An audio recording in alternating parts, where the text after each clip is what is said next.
G'day folks, my name is Rob and welcome back to another F1 fantasy video. Today we are looking at the race week preview and my final thoughts for race week 5.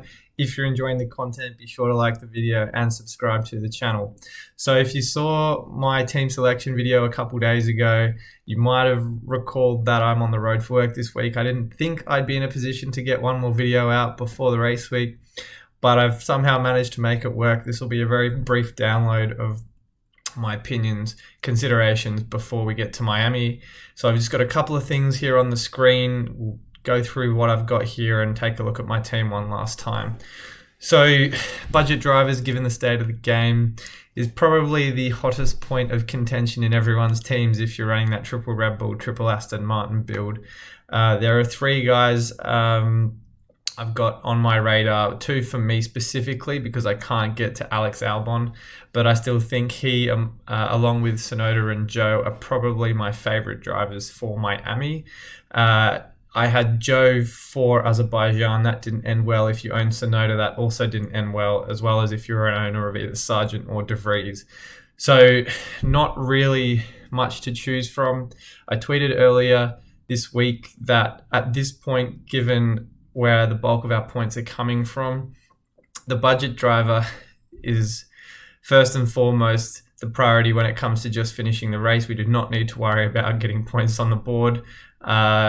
Realistically, given how harsh the minus 20 is, as long as your driver can get across the finish line on the Sunday, that's really as good as you can hope for. Any overtake points, position gain points, whatever it might be, is an added bonus. So looking at the reliability of those cars, of those drivers, is front and center of my thinking. This is where these three guys on my list factor in to this week. Now, I'm not saying they've been completely devoid of any unreliability through the first four races of the season, but given that these three have all been in Formula One for a couple of seasons now, makes me think that they're just going to be a step above their teammates in Albon and Tsunoda's case, and in Zhou's case.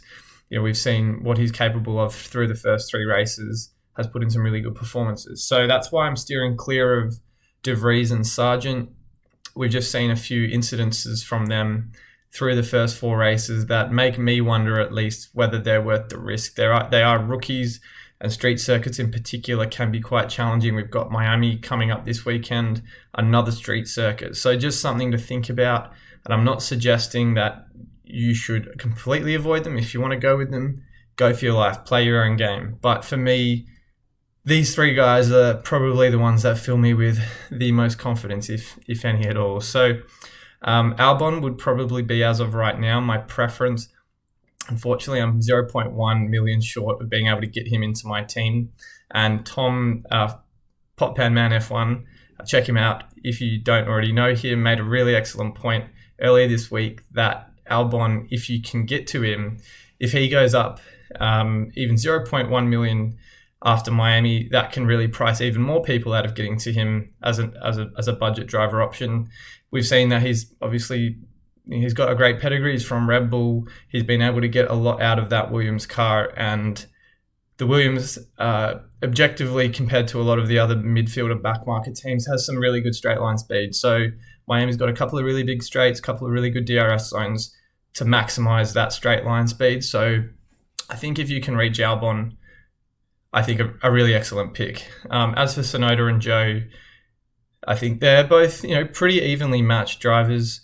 Tsunoda has impressed me through the first few races of the season. Obviously had that DNF in the sprint on Saturday at Baku, but other than that has really been featuring in and around the points through the first four races of the season. So I really like what I've seen from him. And Zhou, again, he's also really been capitalizing on a lot of those overtakes. I think he's also an excellent driver. The only real concern, though, is that pace of the Alfa Romeo. I thought through the first couple of races, it looked rather competitive as a midfield team, but those concerns on pace have slowly been exacerbated in the last couple of weeks. We just haven't seen that race pace that we thought the car was capable of. So if we see that they've got solid qualifying but poor race simulation pace, Zhou I'll probably be steering clear of. But again, we'll wait and see for the practice times and the simulations ahead of the deadline on the Saturday.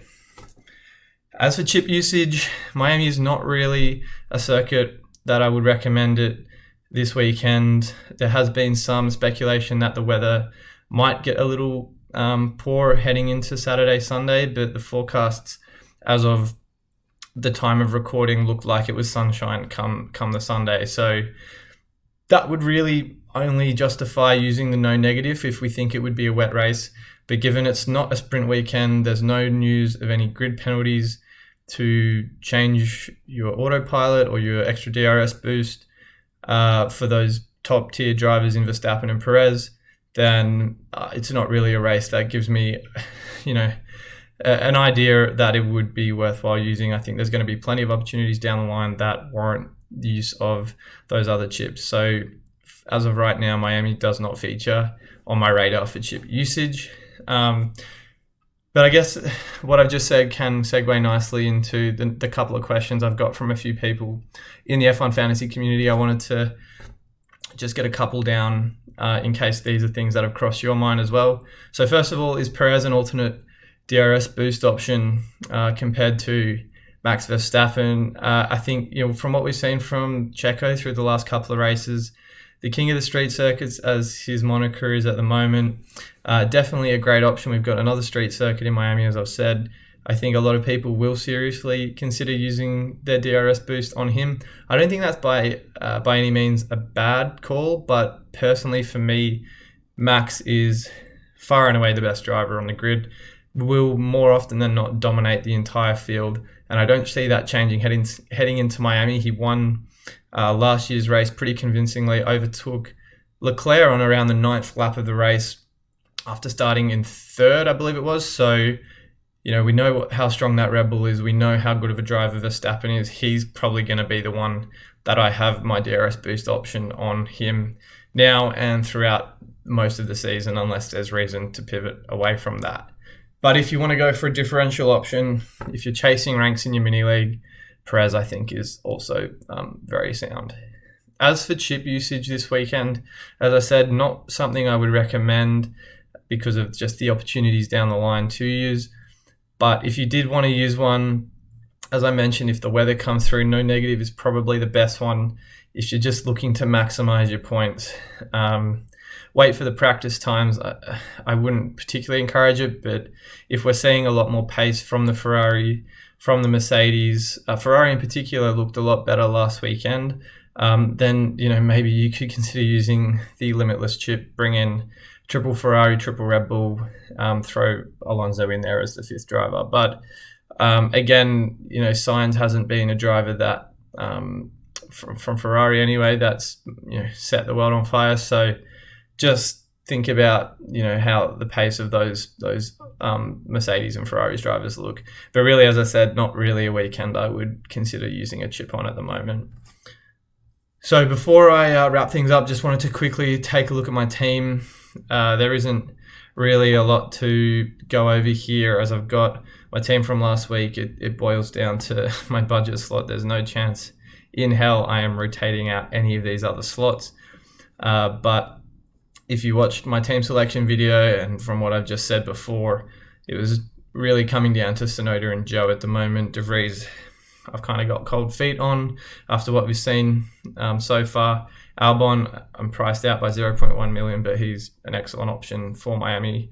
And then Hülkenberg, Sargent, much like De Vries, a rookie, just hasn't really looked all that great so far. And then Hülkenberg, another driver, as I've kind of reiterated a number of times now, that does qualify quite well, but can lose positions during the race. So given the situation with me, it's probably going to be the Alfa Romeo man or the Japanese juggernaut at AlphaTauri, but don't really have a position on that yet. 3 trades up my sleeve. I can tell you right now, I'd be lucky if I even used 2, but that's kind of where I'm at the moment. If you've got any other kind of opinions on what your alternative team lineups, differential picks are going to look like, drop a comment below, because I can tell you right now I haven't got really any other suggestions as to what the best and optimal teams are. They are in all of the simulations on F1 Fantasy Tools, triple Red Bull, triple Aston Martin, and one of the blokes where Tsunoda is. So If you're thinking about going against the grain, whether you're dropping in Gasly in place of Lance Stroll, Ferrari in place of Aston Martin, and moving Perez down to a budget driver, then let me know. But I think right now the template is template for a reason, and will probably stay that way for the foreseeable future. So, as I said, very brief download. Just wanted to get some final thoughts. And as I say, if you're enjoying the content, be sure to subscribe to the channel. Really appreciate all of the love and support so far. Good luck with your teams this weekend, guys, and I'll see you all very soon.